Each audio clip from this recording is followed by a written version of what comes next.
first thing as a lawyer, what most lawyers do is try to define terms, right? So I was thinking about, well, what does success actually mean to me? What does success mean to you? And I think it means something really different to everyone. And I think one of the first things you have to do is actually define what success actually means to you.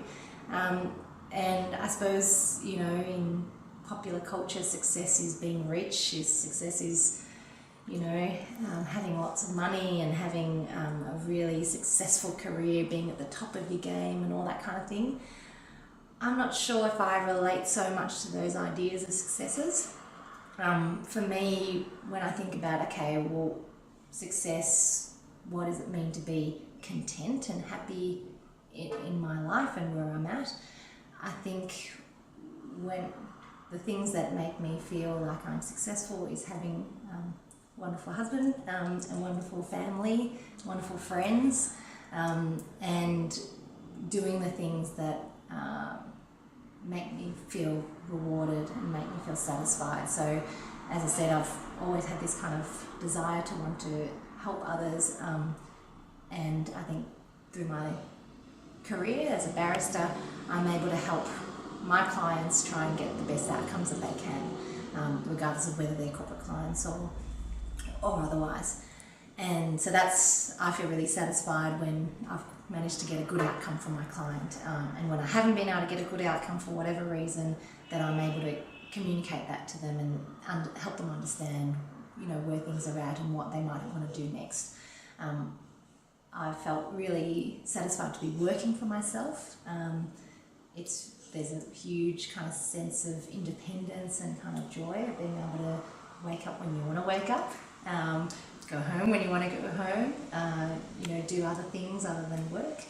I feel a real sense of satisfaction and happiness when I'm dancing, and I'm able to do things outside of work or the creative things that I do.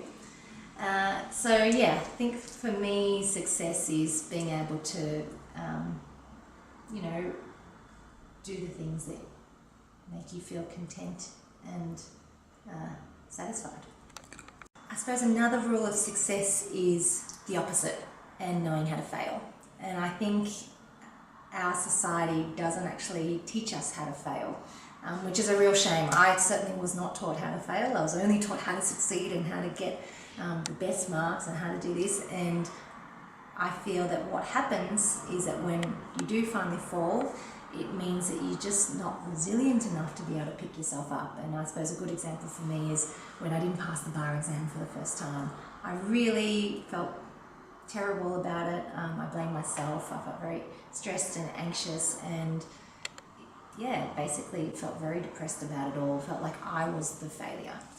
And you know, I took it really hard, and when I think about why that is, I think that's, you know, one of the reasons is I hadn't been taught how to fail. And if you think of, you know, babies when they're trying to learn to walk, they don't know how to walk the first time. They've actually got to fall hundreds of times before they're able to walk. And I think, you know, we've got to have a bit of a more generous attitude to ourselves when we're growing up, when we're in our careers, when we're adults, that it's okay to fail, that it's actually a good thing to fail, that we should be trying to fail more often, because if we weren't so afraid of failure, we'd actually be able to probably achieve more, we'd try to do more things. And so, you know, it took me a while to get over not passing the bar exam the first time, and you know, when I finally managed to pick myself up and try it again, you know, it made me realise, well, gee, that wasn't so hard, was it? You know, it's okay. There's actually, if you do the maths, more people fail than pass. So it's actually totally okay. You know, just got to study hard. I've got to try and do it again. And sure enough, next time that I passed. And you know, there are some people who fail many times before they pass, and I think that's totally okay. So I think one of the real key things to success is being able to fail, knowing how to fail, and owning your failures. It's okay to fail. I think the third ingredient to success is to be kind to yourself. In my profession, the legal profession, the rate of depression and anxiety is extraordinarily high. And I think part of that is because a lot of people who are attracted to this career are perfectionists, they're high achievers, and not used to failing. and kind of, just not, there's still a stigma about depression and anxiety. And often, in that kind of competitive environment as well, we cut each other down in order to get ahead. So I think a real key thing that I've kind of learned is that it's really important to be kind to yourself.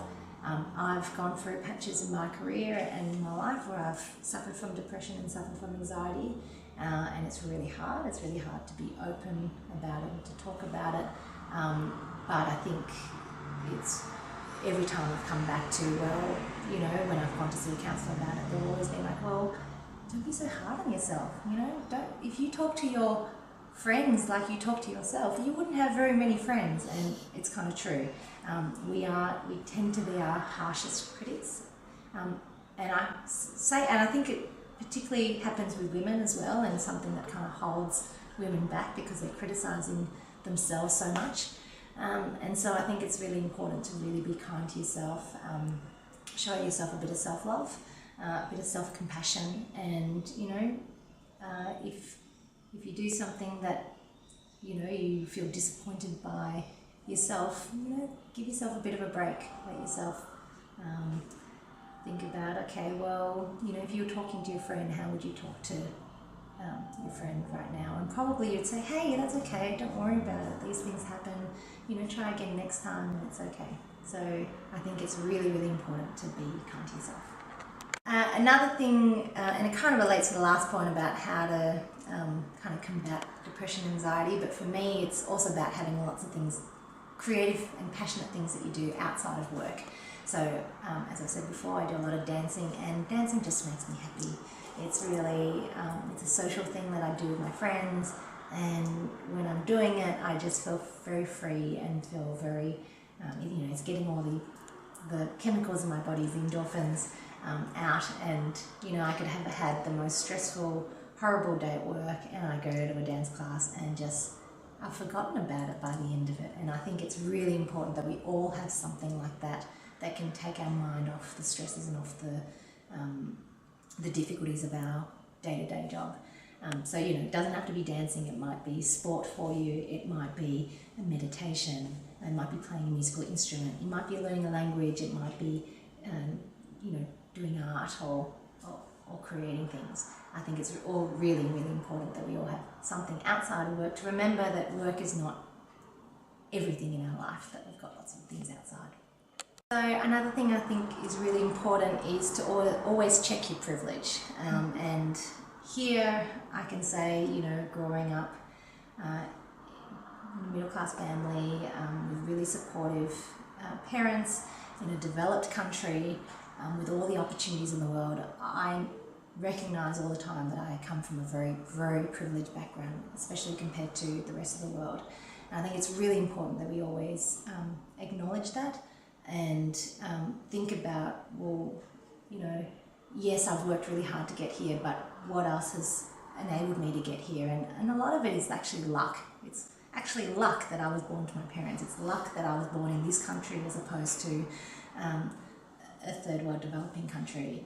And I think when you realise that, that luck has played such a big part, you've got a responsibility also to do something with that luck and with that privilege. And I think it's really important, and kind of brings me to the next success, key to success, which is giving back. It's really important for me, and in terms of my definition of success, that I'm always thinking about giving back to the community, giving back to the society, because, as I said, we live in a really unequal world, and a lot of that inequity and inequality is not something that it's something that's kind of developed over a long period of time, and we can feel very helpless by it, feel very overwhelmed, and also feel like, oh well, I didn't create it, therefore I don't need to do anything. But actually, we all have a responsibility to do something, and whether it's giving to a charity, an issue that deals with an issue that you're very passionate about, whether it's volunteering to feed people who are at risk of homelessness or who are homeless and can't get a meal for the night, or thinking about how you can how you can do something for the community, going to visit elderly people who may not have other people to visit. I think it's always really important that that is part of your life, and I think if you did that, you would actually also realise that success also means enabling other people to share in that success. So I think another ingredient to success is to support others achieve their successes, and I think I've spoken to you already about how many amazing mentors I've had through my life. I've had many more that I haven't been able to name, but you know, even those few that I did mention. And I think when you have been so lucky to have mentors, or even if you haven't had mentors, it's really important to be able to mentor other people. So I have a lot of students that I mentor at the moment from various different backgrounds.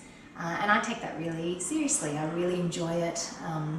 I really enjoy kind of talking to students and talking to them about their careers and what they may want to do and where they might want to go with their life, and sharing with them my successes and my failures so they feel better about their successes and their failures. So I think, yeah, as part of a key ingredient to success is being mentored, but also mentoring others.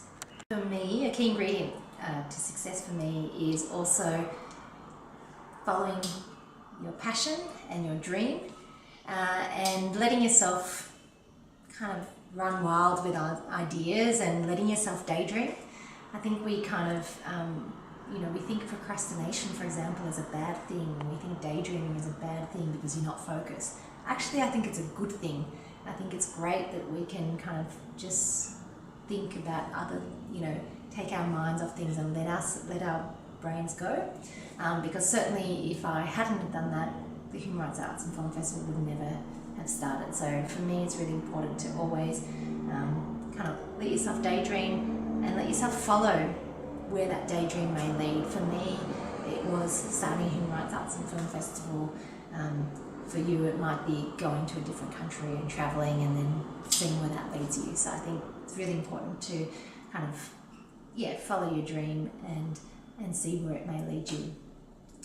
And I think related to that, it's also about this idea that I've had is being passionately stupid. And what I mean by that is by not thinking too much about where your latest passionate idea might take you. Because if I'd thought about Hurraf in terms of my career, for example, oh, I'm going to do Hurraf because I want to have a good career, then I would never have done it.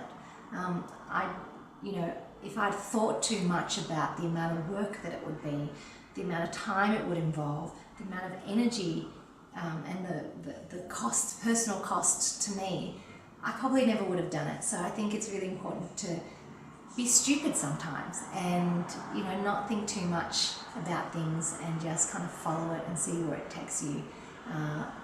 And, you know, you never know, it might be an idea that fails or it might be an idea that succeeds. And I think that's, you know, we should put ourselves in a position where we're always trying, you know, we're just following our dream and we're giving it a go. And I think the last thing is to be persistent. You know, you've got to try again. But if you really want something, you've got to just keep at it. And, you know, with the Human Rights Arts and Film Festival, for example, in the first 6 months, we weren't getting really any bites in terms of funding. It was really difficult to try and get other organisations to support us because we were the first kind of people doing this, and we hadn't had a proven track record. But we just kept trying, kept talking to people, and eventually we had Julian Burnside pledge through Liberty Victoria that they would sponsor Hurraf. And as soon as we had that first organisation supporting us, lots of other organisations, you know, had belief and faith and trust in us.